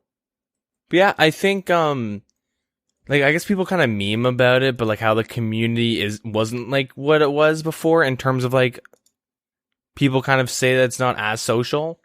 And I think a lot of it is that like, hey, I want to hang out in a social CC, but I also want a clan, like not clan, but I also want to like grind like raids hardcore or, PvP all the time, whatever. And you kind of have to choose between like chilling out with and talking to people or like doing content and hoping, you're kind of gambling, I guess, that you like the people you're doing content enough with to just sit there and chill with them all the time. Yeah. See, I don't know. I think it like would be a cool way to kind of bring some stuff to the community in terms of like, help you keep connected with certain people. It would be nice, even if you could send it through the website, maybe. That's more of a pain in the ass, but like hell, when you log in, you have your little menu thing there that you have 5 messages. You click on that, it brings you straight to the website. Mm-hmm. You gotta log in like twice. Yeah, twice, 3 times. Put in your authenticator 4 times. Get hacked and then it gets removed. Yeah, then you realize you're on a phishing website and you lose all your information. Yeah. Hopefully we can see. There's a lot of things they need to bring up to the kind of era we're at when it comes to games. You know what I mean? Like they're kind of this game we've talked about it before. This game's a little bit of a relic from the past, but they just need to somehow update these things. And the clan chat system is a huge one. Maybe a mailing messaging system amongst a whole list of others. So hopefully we can start seeing that being implemented. Maybe with mobile release, they're going to realize, shit, we need to kind of step our game up in this department. Yeah. Yeah, something that I had noticed, it's a small thing. It was a post from Mod Matt K. And currently they do a weekly live stream every Wednesday for about an hour on Twitch TV where they just kind of answer questions, and that's basically it. They just answer questions, and yeah, a bunch of the JMods get around. It's great to see some of their thoughts on certain updates if they bring up that question that was asked. But a lot of the times there's just like random offhand questions that might not necessarily matter to you. You know what I mean? Like, if you ever watch them, you know what I mean, where there's probably a few questions you're actually interested in, and there's a handful of other ones that you're like, how'd that make it onto there? Yeah. Anyways, Mod Matt K is wanting to kind of get the opinions of others on what other live streams they could bring to us, I guess, for us to watch. For instance, things like you see their design live streams sometimes where they're actually designing something. But some of the examples they bring up are a meeting where some of the JMods get together and talk about designing something. And they do the odd live stream that's kind of fun. Matt K does it every year with a data stream where he talks about, it's usually at the end of the year, and he talks about the data throughout the whole entire year on like how much GP came into the game compared to last year's and how many levels and stuff like that. The top quests that were complete and the top Slayer tasks that were skipped. So those are all pretty interesting, but people bring that, people mention they would like to see some more stuff like that. Or maybe some of the JMods just playing the game and having to like, an example that FSR_OSRS brings, comments is a stream of mods having to do the quests without having to look at the wiki or any other guide. Another one brought up is some of the old bot busting streams that they used to do. I haven't seen one in a while, but that one was pretty cool where they would have some guy digging into some of the botting accounts and finding accounts that they were 100% certain were either botting or gold trading or gold selling. They would teleport them to an island and then they would kill them and loot their bank, and then you'd see how much stuff they had. And they would show it on stream. So that was always, it's kind of cool to see some of the big stuff that they could take out of the game. I'm trying to think. The only other one that I can remember is the two of the mods would do a little competition where they would both open up 1,000 of every single clue scroll to see who makes the best loot or who makes the most money from the loot altogether. So it's kind of interesting. Maybe keep your eye out. If you enjoy watching that sort of stuff, keep your eye out. They've talked about having like Jagex mods do like a podcast format, kind of where they just kind of two of them talk to each other about RuneScape, I assume, and maybe some other things. Yeah, like, what they did that week, in and out of the game. Maybe what goes on in the community. News. News. Maybe they make some jokes about a certain mod all the time. Yeah, they just bully somebody. Yeah. And then they talk about lore. Yeah. And then they repeat the same thing that they do every single episode at the end. Yep, moving on. That is something that I would like to see as well. It'd be fun to listen to and see the thoughts of the JMods on it. I do hope if they do a podcast format that it comes out on like some of the podcasting platforms. Sometimes they just put them on Twitch and they just leave it on Twitch and like, okay, that's good enough, which kills your data. Yeah, I mean, they could even just sit down and each talk about what they're working on in their tap time. Yeah. And then that would get the community to be like, no, you do it like this, that'd be cool. What about this? Give them different ideas, or like maybe if the community gave their input on something and that was like actually good. And sometimes they make some really good points and they point out things that JMods overlook. Yep. But the problem is when you're doing it and you're looking at the Twitch chat, the amount of times where during the live streams they're talking about something and the Twitch chat just spams move on from that thing. And it's like 1,000 people are like in the chat room for the Twitch, which is not like a huge representation of the community, right? Sometimes it's just like, man, they were actually discussing some important stuff there. Yeah. They really should not have moved on. Yeah. It'd be kind of cool to see that type of stuff. Yeah, I agree. So yeah, keep your eyes out for some new live streams, I suppose. Who knows? Maybe they're going to have one where they just randomly change a world to Deadman mode and then they just watch it. And they sit there and laugh. With that new orb thingy? Yeah. Yeah. Oh, level 3 skill is dying! Get him, boys. They high five and hug each other. Let's spy in his bag. Let's look at his bank. All right, get him, boys. Sick him. Yeah, some interesting stuff, though. But besides that is all I had seen kind of going on in the community this week. There's one last thing I wanted to mention. Ooh, okay, let's see it. Okay, guess... Hopefully you haven't seen this, but guess how much, for efficient hours played, whatever, for in a day, guess what is rank 1 in agility? So how much experience they got in a single day? Ever, or just like one specific day this week? Ever. How much? Guess. I'll let you guess once and I'll just tell you. So it can be really high or really low. So let me do 2 guesses, okay? Okay. I'm going to do 2.5 mil. Higher? What? Really? Mm-hmm. Shut up. Okay, let's hear it. 140 mil. No, in one day? Yep. In Deadman Mode World? No. Okay, so rank 2 is 899k. Rank 1 is 140 mil. So you know what he did? In one day. In like 30 seconds, actually. In like within 3 minutes. Let me actually let me give you like a better time frame for when he starts, because I was watching it today. Okay, let's see this. Oh, I think I have an idea of how this might have worked. So he did it in a little bit under a minute. 140 mil. So what he did is he spent 3,000 hours doing Brimhaven agility course, getting tickets. That's what I thought. Yeah, okay. So he got 2,015 tickets, and then he traded them all in for experience. And he went from 60 mil agility to 200 mil. Jesus Christ.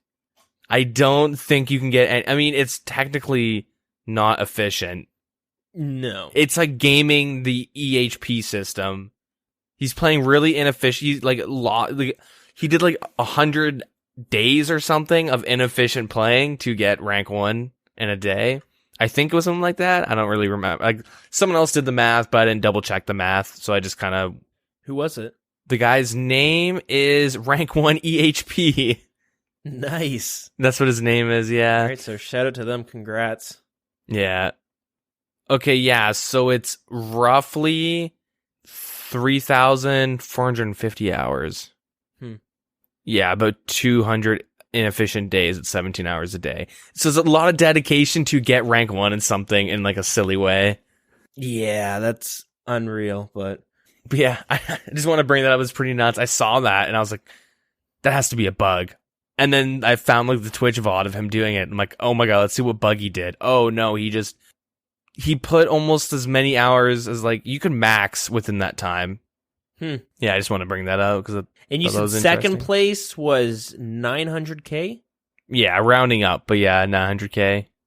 So, that's not even that much experience if you were going hard for a day. I think that's literally going for 24 hours though. Yeah. You kind of have to do max rates at Artie, I think is the best. Maybe not, but I think you just do that for 24 hours, being as efficient as possible. Interesting stuff. All right. But yeah, I guess that's it for this week, right? Yeah, I think so. All right, so I guess we'll move on to our lore segment.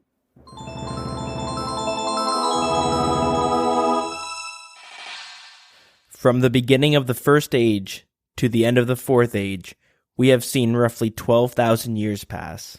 The Fourth Age ended when rune essence was discovered, and the Fifth Age begins when humans discover magic. The Fifth Age is known as the Age of Man, where humans start to become the most dominant race, making major advancements in military, technology, philosophies, politics, and their economy. Similar to the Fourth Age, we see many of the major events happening at this time being cataloged. In year 1, we see the discovery of rune essence, which led to the construction of the Wizard's Tower, which is south of Draenor Village. This was used to research and learn about this newfound rock. Eventually, with the discovery of magic, the wizards within the tower built the mage training arena where they could safely train some of their magic. During a meeting of the wizards at the tower, Zamorakian mages believed that the Saradomus wizards that they were working with were selfishly hoarding some of the knowledge discovered from these rune essence. The Zamorakian mages then set the tower on fire, killing most of the mages within the tower. This caused a lot of the knowledge learned from the rune essence to be forgotten. Afterwards, the tower was rebuilt, and to this day, they are still in the process of rediscovering some of this lost knowledge.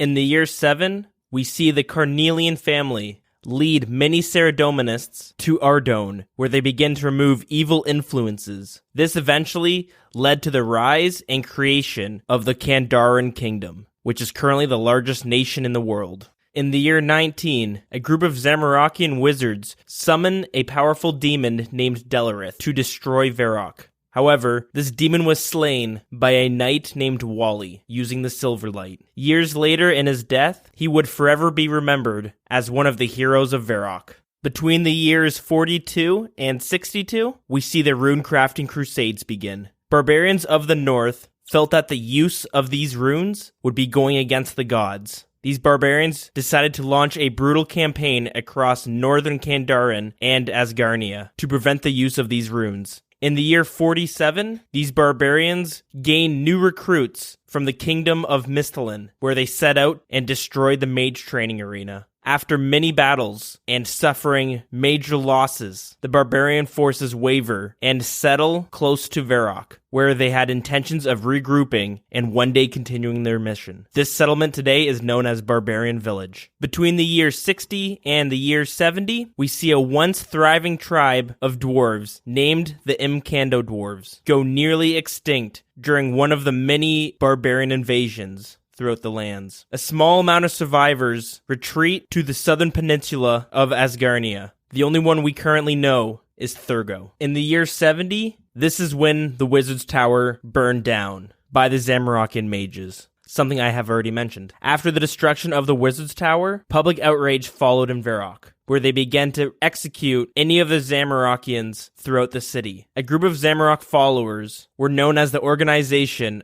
the Deagin were discovered underneath Varrock performing ceremonies in the Tunnel of Chaos. They were quickly killed and the remainder chased out of Varrock. This tunnel still remains today. In the year 136, the leader of Kandaren, King Ulthes, dies during a hunting trip. His two brothers become in conflict on who would be King Ulthes's successor. They eventually decide to divide Arundel in half, each taking control of one section. In the year 139, an adventurer living in a thriving village on Crandor begins to explore the volcano on the island. In doing so, he awakens a dragon inside. The dragon, awoken in her rage, attacks the local village, destroying most of what was there and killing many of the villagers. Refugees leave the island, setting up camp on the mainland in the town we know today as Remington. But the dragon quickly followed, burning the camp, killing all but 3 of the survivors. The 3 survivors were named Thalzar, Lozar, and Melzar. These 3 had the only surviving map of Crandor, where they quickly divided amongst themselves. Soon after, Thalzar died, where he was buried with his map piece, while Melzar and Lozar kept them with them as they went into hiding. Oh, did I mention the dragon's name was Elvarg? It's probably important. Between the year 150 and 159, we see the death of King Carrot IV, who becomes the last ruling monarch of the Great Korend on Zea. Soon after his death, the kingdom changes into a republic, whose government is directed by its 5 dominant houses: Arceus, Hosidius, Piscalarius, Shazian, and Lovacane. In the year 154, a necromancer launches an assault on Varrock. However, this battle is quickly lost by the city's guards, quickly preventing an invasion. During the year 155, the last group of nomads that roamed the northern lands settled permanently in Relica, which finally brings us to today, the year 169. The only notable event happening is one of the survivors from Cranador is killed by goblin raiders, where she loses the piece of the map. So that wraps up a brief look at RuneScape's history. So to quickly sum up everything we've talked about, the first age we see the creation of the world, the second age we see the rise of the gods and their kingdoms, the third age we see the destruction of these gods as they war against each other, the fourth age we see the world go into recovery mode as many of the races begin to rebuild, and finally the fifth age, where we see the discovery of magic and the humans begin to rise in the world. All those events running to the historical year 12,169. So I'm not entirely sure what we're going to be talking next. Some of the topics I have planned are going into some of the history of the individual cities, some of the monsters and bosses in the game, dungeons, ancient ruins. But I think for next week, we're going to go back and touch on one race that I had actually forgotten. If you have any suggestions, please let us know, and we can plan it for an upcoming episode. All right, so now let's move it along to kind of the end of the show, really. So we mentioned last week that we have 2 events kind of going on. It was the Blacksmith Bhooley giveaway, which he's given away a Dragon Warhammer, a real-life Dragon Warhammer. It's like on this cool wooden finished plaque, basically. More information on that and how you can actually win that. He's still trying to figure it out. The first time he did it, we did like a drop party where one person would get like a certain item and then they won that, and the item was released after all the items had dropped. that was the first wave he did it, it was pretty fun. The problem is it's not as always accessible for every single person because, people can't play it on that time and stuff like that. Secondly, we did at the Falador drop party room, which meant a bunch of randoms showed up since we weren't quick enough at dropping them all. Yeah. And then the second time he did like a raffle where you had like a week or two to kind of buy in. I think it was like 100K or something like that to get a ticket. Then at the end of it, he did a draw and then got the information from that person who won it, sent it off to them. So he's still trying to figure out how he's actually going to do it. And the other event that we had mentioned was from Sinister RNG. He's going to be doing a pretty large drop party, which was going to be at least 50 mil worth of items. He had told me he has like 300 items ready to drop. So that's pretty fucking cool. But last I'd heard, the two of them are going to be partnering up to do one big event where you can win both a bunch of items and as well as the Dragon Warhammer. So we will let you know more details of when that's going to actually happen and where it's going to take place, stuff like that. We'll let you know the date when we get the information for it, whether that's on next week's podcast or if you want to stay like as current as possible. The best way to do that is to follow us on Twitter, which is at the Wilderness RS. Our Facebook is facebook.com/thewilderness podcast.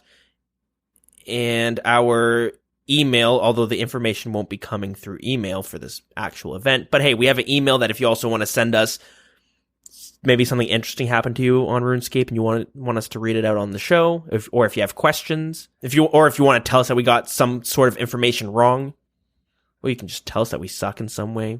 Whatever you want is our email is thewildernesspodcast@gmail.com. I don't even know if I already said that. And we also have an in-game clan chat, Wild CC, which usually the events are brought up when they can iron out more details. But really the best way is to check Twitter or our Discord, where we have a link posted on both Facebook and Twitter. All information about whether it's the show or just random things or the event is always posted on there as well. I don't think I missed anything there. Deagin, what do you have? What do you want to advertise? My Twitch and Twitter is Deagin RS, where I pretty much stream raids and then Vorkath while I'm cooking food. Then I eat and then go back to raids. Right on. Yeah, I'm gonna really try to get to 249, and then I'll be like tweeting and letting everyone know when I'll be doing my little event thingy. Now, is this event, do you know if it's going to be something people can participate in, or is it something that people can watch? It would be watch and then possibly participate. Like, it would be like the idea is like I'm going to be doing my 250th raid on stream. Mm-hmm. But it will be more interesting than that, if that makes sense. Okay. I don't really want to give it away. I have some stuff planned, and I've been working on it. But then I have like stuff afterwards. It's not gonna be like a draw party or anything, and it's if people are down to, like, I have some fun little things we could do. Anyways, I'll like tweet and I'll like post on Discord for like updates and whatnot. Cool. And it'll be on like a weekend at a reasonable time. Like, I'm not gonna, expect someone to get on like 3 a.m. on a Wednesday to watch. Yeah. I'll try and like make it accessible for everyone, because we have people in like Australia and stuff, right? Like, there's people all over the world that listen. So you kind of want to get an optimal time. Yep. Find something that works for everybody. Yeah, that's pretty much it though. I won't continue. I won't talk about nothing. I won't talk about something that's going to happen, but not exactly, That's pretty much it though. So it's Deagin RS, Twitch and Twitter. Cool. Perfect. So I guess that's it, isn't it? That's all she wrote. That's all she wrote. All right, guys, we're going to get out of here then. Thanks so much for listening to episode 82, and next week is 83. Yeah. Right? I didn't mix those up. Sometimes I mix those up because everything starts meshing together. Yeah. Tune in next week, I guess, when you find out which world became Deadman mode. Yeah, next week on the Deadman mode, Russian roulette. Yeah, for Cool. real. All right, take care, everybody. Yeah, have a good one. Bye-bye.